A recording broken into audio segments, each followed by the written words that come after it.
দক্ষিণ চব্বিশ পরগনায় ভোট পরবর্তী হিংসা। রাজ্যের বিভিন্ন প্রান্ত থেকে ভোট পরবর্তী হিংসার ঘটনা ইতিমধ্যেই সামনে আসছে। আপনাদের জানিয়ে রাখবো যে বিজেপি কর্মীকে তুলে নিয়ে যাওয়ায় মারধরের অভিযোগ, তৃণমূল কর্মীকে আটক করে মারধরের অভিযোগ সামনে আসছে।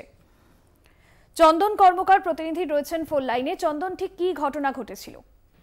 দেখো, যেটা হচ্ছে ঘটনা হচ্ছে সাজা থানার হরিশরা গ্রাম পঞ্চায়েতে কেশবপুর গ্রামে। সেখানে অভিযোগ আছে যে এক তৃণমূল কর্মী, যার নাম হচ্ছে বিশু মাল, তাকে বাড়িতে আটকে রেখে মারধর করার অভিযোগ আছে বিজেপির বিরুদ্ধে। তার অভিযোগ যে তিনি বাড়ি থেকে বেরাতে পারছেন না। ঘটনার সূত্রপাত হচ্ছে 10 তারিখে এক বিজেপি কর্মীকে মারধর করা হয়, আর তার পরিপ্রেক্ষিতে হচ্ছে পুলিশ দুজন তৃণমূল কর্মীকে আটক করে সাইথিয়া থানাতে নিয়ে যাওয়া হয়। এবং তৃণমূলের অভিযোগের ভিত্তিতে আজ অর্থাৎ মঙ্গলবার দিন সকালবেলায় বিজেপির যে বুথ এজেন্ট ছিল দেবরঞ্জন মালকে পুলিশ আটক করে। এই পরিপ্রেক্ষিতে তৃণমূল কর্মীকে মারধর করা হয়েছে বলে অভিযোগ। একদমই, ধন্যবাদ চন্দন।